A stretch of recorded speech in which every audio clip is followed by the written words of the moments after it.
아크릴의 대표를 맡고 있는 박예진이라고 합니다. 그 벤처스퀘어 명승원 대표님이랑 딱 한 번 식사를 했었고요.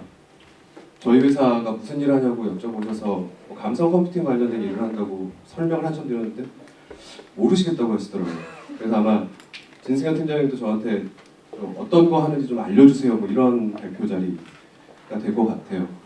그래서 뭐 검색의 미래라는 아주 거대하고 뭐 심오한 화두에 뭔가 이렇게 던질 만한 내공을 갖고 있는 회사도 아니고 사람도 아니지만 오늘 혹시 미래에 조금이라도 도움을 줄 수 있는 요소 기술로 저희들이 생각하고 있는 감성 컴퓨팅이라는 거를 좀 이제 소개해 드리는 그런 자리로 그 발표를 준비했습니다. 그 혹시 오디언스 분들 수준을 제가 너무 낮게 보고 뭐 이렇게 만든 자료는 아니고요. 쉽게 말씀드리려고 만든 자료니까 거기에 대해서 좀 이해해 주셨으면 좋겠습니다.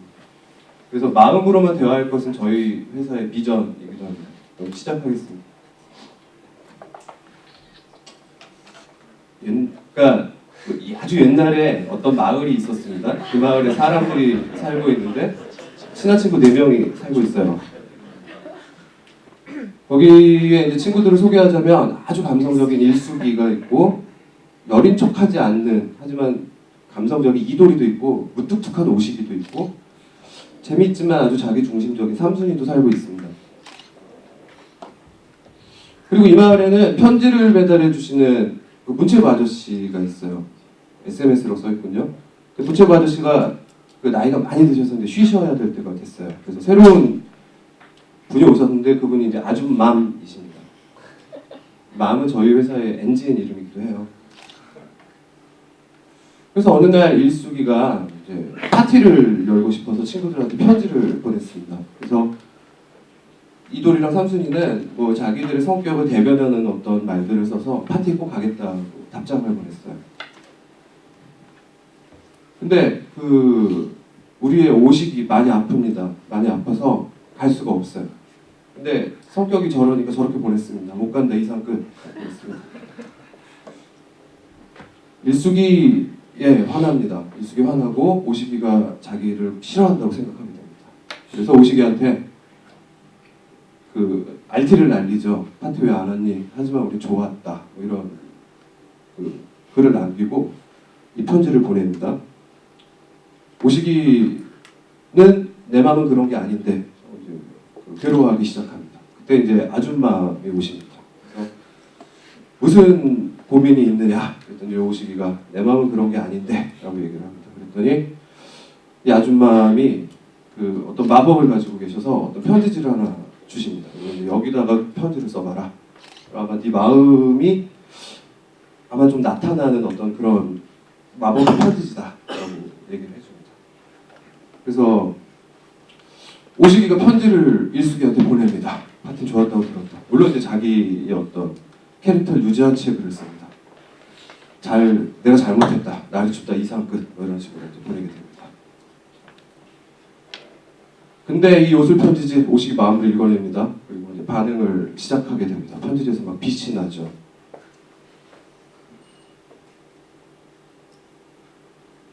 그리고 일숙이가 오식이 마음을 조금 알게 됩니다. 아, 얘가 좀 많이 미안했구나 라는 걸 알게 됩니다. 그리고 얘가 알고 보면 참 따뜻한 애구나 라는 것도 알게 돼요. 일숙이 오식이 마음 알고 일숙이가 급 미안해집니다. 아줌마 찾아가요. 어떻게 하면 될까요? 라는 거고. 아줌마이 또 하나의 가지고 있는 비밀 병기 요술 거울을 꺼냅니다. 그리고 여기에는 그 마음을 집어넣으면 걔한테 좋아하는, 걔가 좋아하는 또는 걔를 기쁘게 해줄 수 있는 뭔가를 보여주는 뭐 어떤 그런 기술, 그런 마법을 갖고 있다고 합니다. 그래서 오식이 편지를 집어넣습니다. 거울에. 그랬더니 오식이 좋아하는 스파게티 나옵니다.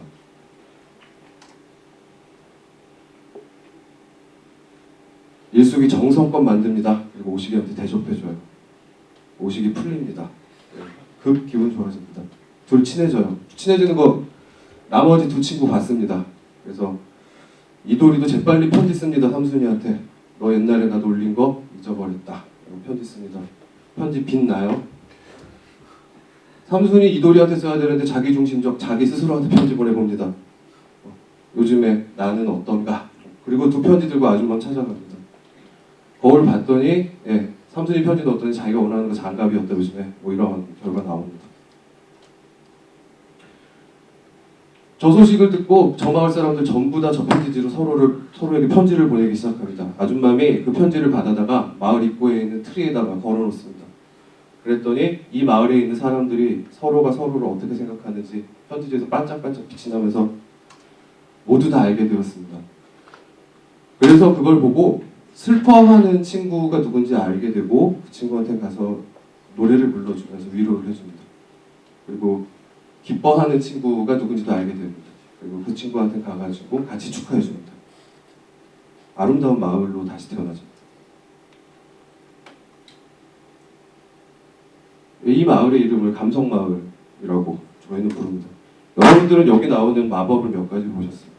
그 감성마을에 존재하는 마법을 어펙티브 컴퓨팅이라고 합니다. 감성 컴퓨팅이라고 부르고 있고 90년대 중반 MIT 미디어랩의 로잘린드 피카드라는 분이 MIT 미디어랩 내부에 있는 테크니컬 리포트에서 그 말을 처음 쓰시면서 패러다임이 세상에 알려졌습니다.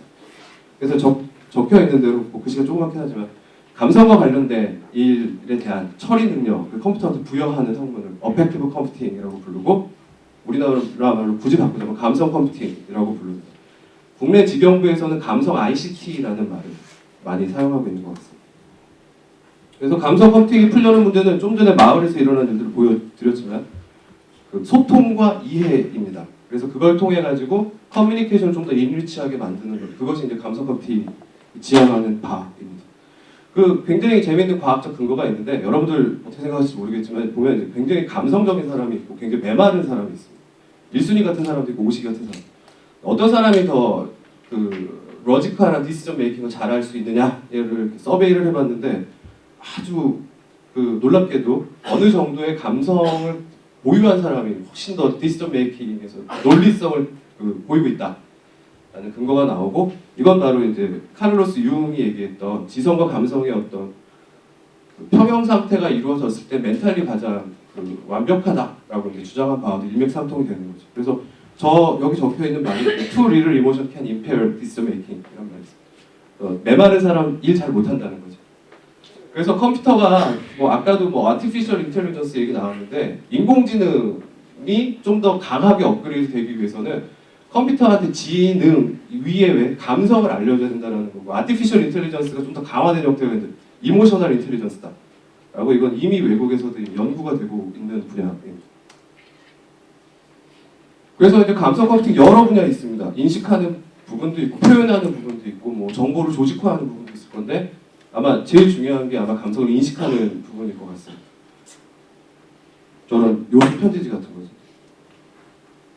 그래서 아크릴이라는 회사는 이런 간판 아크릴이 아니고요. 어펙티브 컴퓨팅 인 리얼 라이프 실생활에서 감성 컴퓨팅 구현하는 감성 컴퓨팅 사업입니다. 그리고 저희들이 현재까지는 텍스트에서 그 감성을 인식하는 그런 기술, 그런 엔진을 만들고 있습니다. 그래서 저는 요술 편지지 같은 걸 만드는 회사입니다.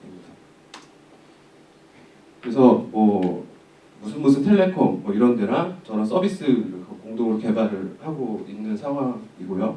그래서 우리 감성이 디텍션 되면 그분한테 그분의 기분을 가장 잘 업시키거나 도와줄 수 있는 뭐 컨텐츠를 추천해주는 뭐 이런 식의 일들을 하고 있습니다. 그래서 저희들이 생각을 할 때는 뭐 이거 굉장히 좋아하시는 분들도 있을 것 같아요. 1순위, 2순위 뭐 이런 야프 그룹, 소위 영앤 펀 그룹 뭐 굉장히 좋아할 것 같습니다. 근데 저희들이 주장하고 그리고 실현시키고 싶은 건 감성은 새로운 정보 서비스를 만들어내기 위한 어떤 하나의 그 정보 중에 하나다라는 거고 결국은 이제 기술적으로 뭐 어떤 그 뭔가를 사용하거나 뭔가를 배우는데 이제 어려움이 있으신 분들한테도 그분들의 상황이나 분위기를 읽어내면서 도와줄 수 있는 그런 서비스를 만들어내는 게 결국에 최종적인 목표다라고 말씀드릴 수 있을 것 같습니다. 그래서 뭐 인식을 하면 그거를 공유를 하고 뭐 마을 크리스마스 트리 같은 데 공유를 하고 그런 걸 통해 가지고 그 사람한테 어떤 정보 서비스가 필요한지 그 제안을 해주고 그걸 통해 가지고 어떤 액션을 불러일으키는 이게 바로 이제 감성 컴퓨팅이 이제 추구하는 바 그리고 저희 아크릴에서 지금 하고 있는 그런 일들입니다. 그래서 검색이란 것이 이제 오늘 주제니까 검색과 감성 컴퓨팅이 만나면 뭐 감성 검색이다라고 얘기할 수 있을 것 같고 사실 감성 검색이 뭔지 그 정의가 되어 있지 않아요. 그래서 보통 한 두 가지 정도로 감성 검색 이해할 수 있을 것 같습니다. 하나는 뭐뭐에서 감성을 검색하다. 도가니가 지금 그 사회적으로 어떤 식의 뉘앙스와 분위기 그리고 네티즌들은 집단 감성 정보가 도가니에 대해서 어떻게 되어 있냐. 근데 예 그래서 이거 관련해서 뭐 저희들이 맘뷰다 뭐 옛날에 뭐 이런 아주 부끄러운 그런 앱도 한번 만들어 본 적이 있는데 만약에 감성 검색이 이런 식으로 흐르게 되면은 뭐 좀 전에 이제 버즈니 이제 남 대표님께서 말씀하신 것처럼 어피니언 마이닝 뭐 이런 브랜드 모니터링 이런 쪽과도 굉장히 관련이 이제 맺어지게 될 것 같습니다. 그 외에 뭐 외국 아이들은 뭐 센티멘트 어널리시스, 뭐 텍스처럴 어펙트 센스 뭐 저런 말들을 사용을 하고 있습니다. 근데 저거는 이제 어피니언 마이닝이니까 저희들이 이제 또 다른 의미의 감성 검색이 뭘까 생각을 해보면 감성을 이용해서 검색을 하는 거예요. 예를 들어서 뭐 다음이든 뭐 구글이든 도가니를 칩니다. 그럼 이제 도가니와 관련된 수많은 다큐멘터들이 나오죠. 근데 사실상 도가니가 현재 가지고 있는 집단 감성 정보 분노입니다. 그러면은 예를 들어서 분노라고 하죠. 그러면은 그 도가니와 관련된 수많은 그 서치 엔진 리절트 페이지에 있는 다큐멘터들 중에서 그 감성 뉘앙스와 가장 유사한 것들을 먼저 보여주는 겁니다. 이게 바로 이제 감성 검색이라는 것입니다. 그래서 사용자가 만들어낸 쿼리에서 집단 감성 정보를 알아내고 색인이 되어 있는 데이터도 감성을 이용해가지고 새로 조직화해서 그들 간의 연관성이 높은 걸 먼저 보여주는 것이죠. 그래서 도가니가 들어왔을 때 만약에 분노라는 감성이 가장 크게 흐르고 있다고 판단되면 이 사회에 분노를 느꼈다라는 아이들한테 좀 더 많은 랭킹을 주는 겁니다. 네, 그리고 저희가 지금 막 만들고 있는 아주 부끄러운 페이지입니다. 팔짱 끼고 데이트. 저 말이 저희가 이제 기존에 있는 검색 엔진을 쫙 쳐봤는데 물론 이제 사용자가 정말 원하는 게 뭔지라는 거에 대한 이슈는 있습니다. 근데 뭐 무슨 예를 들어서 제가 상황을 처음 만난 여자친구가 팔짱 끼고 어디를 가고 싶은 상황에서 이제 검색을 한 것이다라고 가정을 해보면 어떤 연예인이 뭐 누구랑 팔짱 끼고 데이트가 다가 뭐 파파라치한테 찍혔다라는 것보다 그런 설레임을 잘 표현할 수 있는 다큐멘터들이 먼저 보여지길 원할 수도 있지 않습니까? 이제 그럴 때 사용될 수 있다 하는 것이죠. 예, 그래서 결국에 감성 컴퓨팅, 감성 검색이라는 것은 개인이 갖고 있는 감성 그리고 이제 그 개인이 모여서 만들어낸 집단 감성 간의 서로 피드백을 일으키면서 거기서 나타나는 어떤 정보들을 기존에 있는 수많은 서비스들과 연계를 시켜주는 겁니다.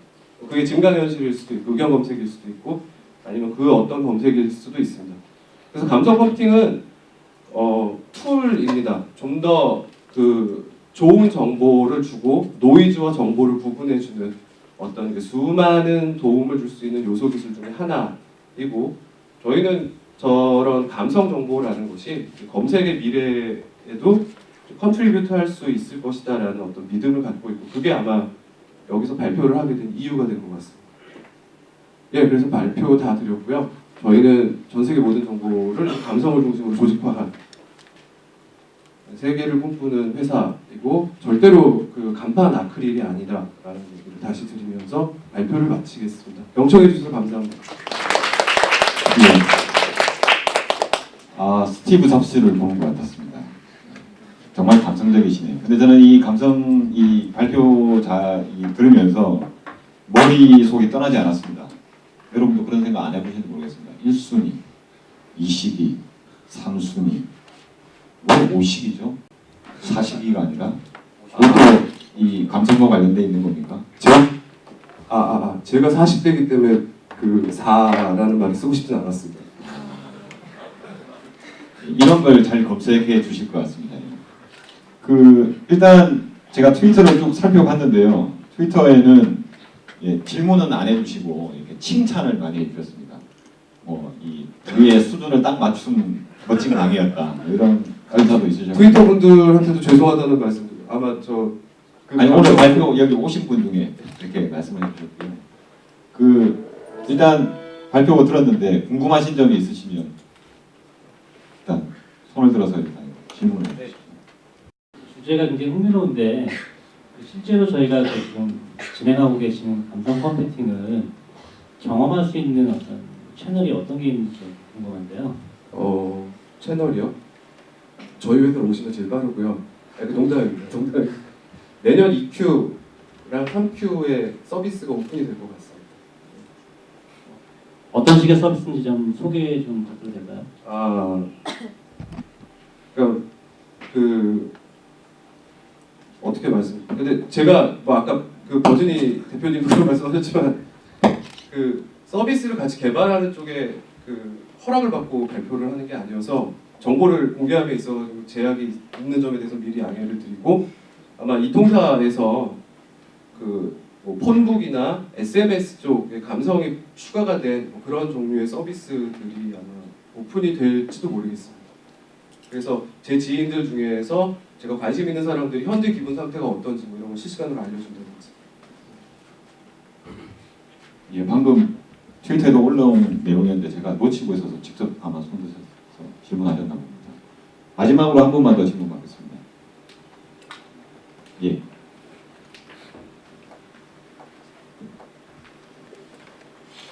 네, 저는 김나리라고 하고요. 예. 흥미로운 주제인데 그러면 사용자 입장에서 감성 컴퓨팅이나 감성 검색을 통해서 얻을 수 있는 가장 큰 핵심 밸류는 뭐라고 생각하세요? 그러니까 아까 예로 드신 도가니처럼 뭔가 일반적인 그런 감정의 흐름이 뭐 이렇게 분노라고 하면 거기에 일관된 그런 흐름의 멘션이나 스트림이나 정보 피드를 볼 수 있는 게 핵심 밸류인지 아니면 그것 이상의 가치가 있는지 궁금합니다.